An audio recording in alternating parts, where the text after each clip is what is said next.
بلاول بھٹو کا long march آیا، مولانا صاحب کا لانگ مارچ اور دھرنا آیا، حمزہ اور مریم کے جلسے جلوس ہوئے، پی ڈی ایم کے کوئی 60 کے قریب جلسے ہوئے جس میں نواز شریف صاحب لندن سے خطاب کیا کرتے تھے کہ جب ان کے جلسے آپ جلسے کر رہے تھے تو انہوں نے اتنے کریک ڈاؤن کیے،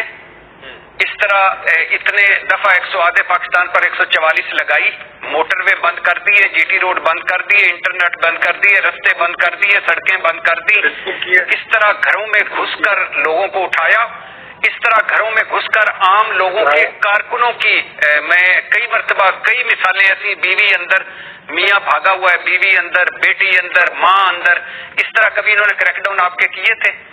تو یہ ایک وہ ہے جو دائروں کا نہ چلنے والا، آپ اگلا کریں گے میں اس کے بعد اگلا کروں گا، میں آپ ایشو یہ ہے بھائی جان کہ اگر آپ کہتے ہیں کہ آپ جمہوری حکومت ہیں، آپ جمہوریت پہ کوئی 5% بھی یقین رکھتے ہیں، تو ان کو کوئی حق نہیں ہے کہ آپ کہیں کہ بھائی جان یہ ڈی چوک پہ نہیں آنا۔ السلام علیکم ورحمۃ اللہ وبرکاتہ۔ معزز ناظرین کرام، ارشاد بھٹی نے مسلم لیگ نون کے رہنما اختیار ولی کی منجی ٹھوک دی، مریم نواز، نواز شریف اور شہباز شریف کو کھری کھری سنا دی۔ ویڈیو ملاحظہ فرمائیں، پھر اس پر بات کرتے ہیں۔ ویڈیو کو لائک اور شیئر لازمی کیجیے گا۔ بھٹی صاحب، اس طرح پیار محبت سے کس طرح احتجاج ہوگا سر؟ مطلب یہ وہ میرے خیال میں وہ اختیار صاحب کہنا چاہ رہے ہیں، آپ ایک دفعہ پہلے نا صبح کے وقت چیک کریں گے اسٹاک مارکیٹ آج کتنے پوائنٹس پہ کھڑی ہوئی ہے، کہیں کریش تو نہیں کر رہی، آپ کی وجہ سے اسٹاک مارکیٹ خراب تو نہیں ہو رہی؟ اجازت لیں حکومت سے، جگہ کا تعین کروائیں کہ بھائی جان یہاں احتجاج کر لیں، پھر احتجاج کریں اگر آپ نے کرنا ہے۔ یہ طریقہ کار ہونا چاہیے بھٹی صاحب احتجاج کرنے کا۔ دیکھیے اصل بات یہ ہے کہ بھائی جان یہ احتجاج شروع کیوں ہوئے، کبھی اس پہ بھی آپ نے کئی بار بات ہو چکی ہے لیکن ایک بار پھر کر لیتے ہیں۔ یہ احتجاج پاکستان تحریک انصاف نے اس لیے شروع کیے کہ ان کو جلسوں کی اجازت نہیں ملتی تھی۔ عمران خان کی گرفتاری کے بعد کوئی 8-9 مرتبہ عدالتوں کے حکم نامے کے بعد جب یہ ڈی پی او یا جو کمشنر یا ڈی سی کے پاس جاتے تھے تو کوئی سیکیورٹی تھریٹ آ جاتا تھا، کوئی چیز آڑے آ جاتی تھی، محرم آڑے آ جاتا تھا، اگلا مہینہ آ جاتا تھا، کوئی دورہ آڑے آ جاتا تھا، تو ہوا یہ کہ 2 جلسوں کی اجازت ملی، وہ بھی 40 شرطوں کے ساتھ، عجیب و غریب بھونڈے انداز کی شرطیں کہ اتنے بجے سے اتنے بجے تک آپ کر سکتے ہیں، یہ کر سکتے ہیں، یہ کر سکتے ہیں، اور پھر اس کے بعد ایک قانون سازی بھی انہوں نے کر دی کہ اگر بغیر اجازت کے جلسہ کیا تو 3 سال، دوبارہ بغیر اجازت کیا تو 10 سال۔ اب مجھے بتائیں کہ جب یہ اختیار ولی صاحب کی اپوزیشن میں تھے تو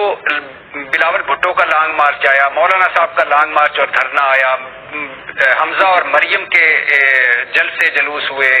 پی ڈی ایم کے کوئی 60 کے قریب جلسے ہوئے جس میں نواز شریف صاحب لندن سے خطاب کیا کرتے تھے۔ کبھی کوئی اس طرح کی قانون سازیاں، اس طرح کی مذاق خیز چیزیں، اور پھر جلسہ کرنے کہاں دی؟ ایک سنجانی بکر منڈی، دوسرا کانا۔ نہیں بھٹی صاحب گل تو سنو نا، بھٹی صاحب ان کا یہ کہنا ہے بار بار جلسے، بار بار احتجاج، مطلب ہاتھ ہتھیار رکھے ہوئے۔ سر میرا سوال بھی لے لیں، کیا بلاول صاحب کا جو لانگ مارچ تھا اس میں، مولانا فضل الرحمان کا جو لانگ مارچ تھا اس میں، یا ہم جو ساتھ تھے اس میں کوئی بندوق آپ کو نظر آئی؟ جی بھٹی صاحب، بٹی کا خون آ گیا پوائنٹ سر، پوائنٹ آ گیا، قتل ہوا، پوائنٹ آ گیا سر بھٹی صاحب۔ یہ وغیرہ اس کا بھی ذرا کہیے۔ جی بھٹی صاحب۔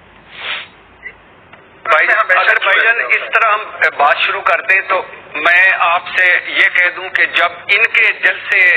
آپ جلسے کر رہے تھے تو انہوں نے اتنے کریک ڈاؤن کیے، اس طرح اتنے دفعہ 108 پاکستان پر 144 لگائی، موٹر وے بند کر دیے، جی ٹی روڈ بند کر دیے، انٹرنیٹ بند کر دیے، رستے بند کر دیے، سڑکیں بند کر دی، اس طرح گھروں میں گھس کر لوگوں کو اٹھایا، اس طرح گھروں میں گھس کر عام لوگوں کے کارکنوں کی میں کئی مرتبہ کئی مثالیں ایسی، بیوی اندر، میاں بھاگا ہوا ہے، بیوی اندر، بیٹی اندر، ماں اندر، اس طرح کبھی انہوں نے کریک ڈاؤن آپ کے کیے تھے؟ تو یہ ایک وہ ہے جو دائروں کا نہ چلنے والا، آپ اگلا کریں گے میں اس کے بعد اگلا کروں گا، میں آپ ایشو یہ ہے بھائی جان کہ اگر آپ کہتے ہیں کہ آپ جمہوری حکومت ہیں، آپ جمہوریت پہ کوئی 5% بھی یقین رکھتے ہیں، تو ان کو کوئی حق نہیں ہے کہ آپ کہیں کہ بھائی جان یہ ڈی چوک پہ نہیں آنا، بھائی جان اس ریڈ لائن سے آگے آپ نے عبور نہیں کرنی، لیکن آپ جہاں جی چاہتا ہے جلسے کریں، جہاں جی چاہتا ہے مظاہرے کریں، جہاں جی چاہتا ہے جو کریں۔ ایک مرتبہ انہوں نے اگر وہ 9 مئی کیا ہے جس میں ابھی تک کچھ دلدل میں ہے، دوبارہ یہ کیسے کر سکتے ہیں؟